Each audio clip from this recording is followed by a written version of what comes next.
Minister of Health and Social Welfare, Professor Mohammed Pate, on Thursday announced free cesarean session for Nigerian women. Pate announced this at the ongoing 3-day Nigeria Health Sector-wide Joint Annual Review in Abuja. The initiative is an ambitious commitment to reducing maternal and newborn mortality across Nigeria. A tweet posted on the official X handle of the Federal Ministry of Health and Social Welfare stated that in a powerful move, coordinating minister at Mohammed Pate just announced a cesarean session for all Nigerian women who need them will now be free. According to the post, the minister emphasized that no woman should lose her life simply because she can't afford a C-section.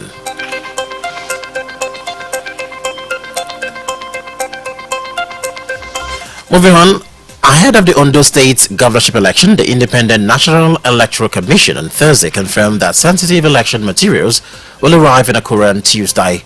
Addressing stakeholders at a pre-election meeting held in Akure, INEC Chairman Professor Mahmood Yakubu announced that all sensitive materials, including ballots and result sheets, would be delivered to the Akure branch of the Central Bank of Nigeria early next week. Yakubu said election materials will be inspected by the political party representatives and other stakeholders to ensure transparency before their distribution to local governments and wards across the state. Yakubu stressed that INEC was committed to a well-organized and credible election process, noting that all logistical arrangements for the safe delivery and distribution of materials had been completed. And on the African scene, Botswana's new president has told the BBC that he wants undocumented Zimbabweans to be legalized by granting them temporary work and resident permits. Botswana hosts the world's second largest community of Zimbabweans fleeing the country's economic woes, and they are often resented with deportations taking place daily. The decision is not likely to be popular in the diamond-rich southern African nation, but Boko, 54, who had just unseated the ruling party that was in power for 58 years, said it was part of his plans to revive the economy. President Boko said it was a challenge when thousands of Zimbabweans entered Botswana through the long and porous border between the two countries.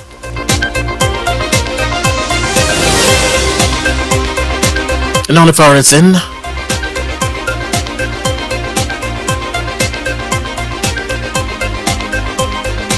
in his first public statement following the U.S. presidential election, Russian President Vladimir Putin has extended his congratulations to Donald Trump on his victory.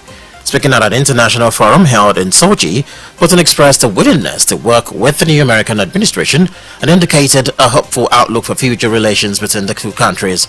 The question of dialogue was further highlighted when Fyodor Lukyanov, a Russian foreign policy expert and moderator at the event, asked Putin whether he was open to discussions with Trump. Putin's response was simply yet affirming, we are. Putin's statement suggests a potential thaw in U.S.-Russian relations, which has been strained due to the ongoing conflict in Ukraine and sanctions imposed on Russia.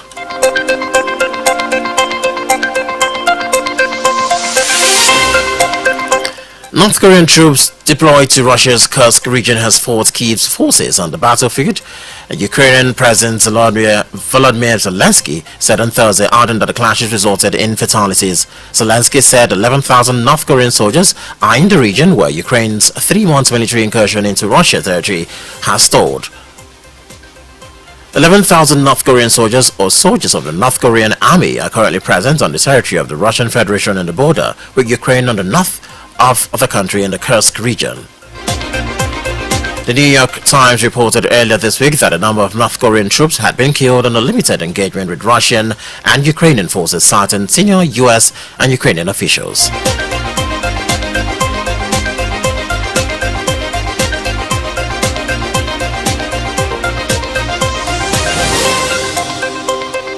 Vivian Wilson, the 20-year-old and strange transgender daughter of tech mogul Elon Musk, has announced plans to leave the United States following Donald Trump's recent election victory. Wilson shared her decision in thread, expressing her discomfort with the political landscape under Trump's return to office, according to a report by the UK Daily Mail. In the court filing, she was quoted as saying she no longer lived with or wished to be related to her biological father in any way, shape, or form. Musk, who openly supported Trump and fathered 12 children across 3 relationships, had been outspoken about his strained relationship with Vivian. If you're just joining us, you're listening to the World News on Honor 103.5 FM. Don't forget to follow us on all social media handles at honor103.5 FM and on our website www.honor1035.net. We'll be back after this break for business, entertainment, and sports to stay tuned.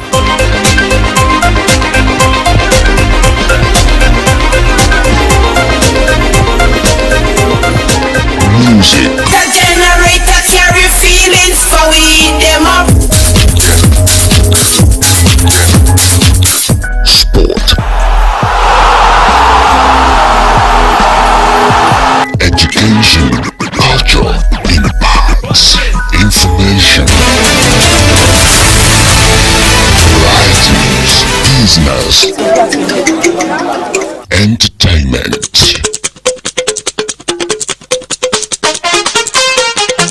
We have you covered on 103.5 FM.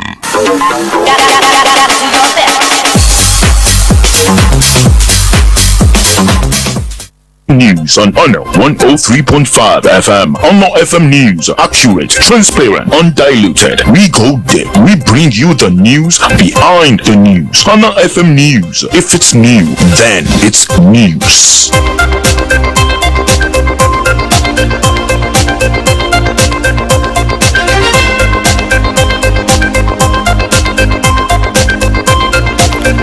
You're welcome back from the break if you're just joining us. This is the World News reaching you live from Honor 103.5 FM. Let's now hit the business desk where the Minister of Finance and Coordinating Minister of the Economy, Wale Edo, has announced that President Bola Tinubu's economic policies have now reached the results delivery stage. The minister made this known on Thursday evening at an interactive session with the state's Senate Committee on Finance at the National Assembly Complex, Abuja. He further expressed appreciation for Nigerians' endurance with the side effects of the economic reforms, which, according to him, had begun to yield fruits. According to Edo, the initial challenges from the reforms are behind Nigerians, with positive indicator for better days now emerging. And in entertainment, popular singer and half of P Square, Paul Okoye, aka Rude Boy, has called out his twin brother and former bandmate Peter Okoye, aka Mr. P, and his producer of an alleged song theft. Mr. P recently released a song titled Winning, following the group's third breakup earlier this year. However, in an Instagram post, Rude Boy alleged that he wrote and sang the song with a certain producer, who then hijacked it and gave it to his twin brother. He claimed that his brother recorded the song word for word with the same producer he worked with. Rude Boy lamented that he submitted 6 songs to the so-called management and questioned why they were re-singing his song word for word. And in sports, Super Eagles assistant coach Daniel Ogumonede has defended the inclusion of some players in the squad for the 2025 Africa Cup of Nations qualifying fixture against Benin Republic and Rwanda. Super Eagles assistant coach has defended the inclusion of some of the players in the squad for the 2025 Africa Cup of Nations qualifying fixture against Benin Republic and Rwanda. Caretaker coach Augustine Aguavo handed the invitation to unfamiliar faces Gabriel Osho and Victor Collins for both games. Real Sociedad striker Omar Sadiq has also been recalled to the team despite his struggles at the La Liga club. Aguavo again opted against inviting the duo of Tolu Arakodari and Cyril Dessa despite the impressive club form. Ogumonede, however, said the gaffer did a thorough job before coming up with the lists.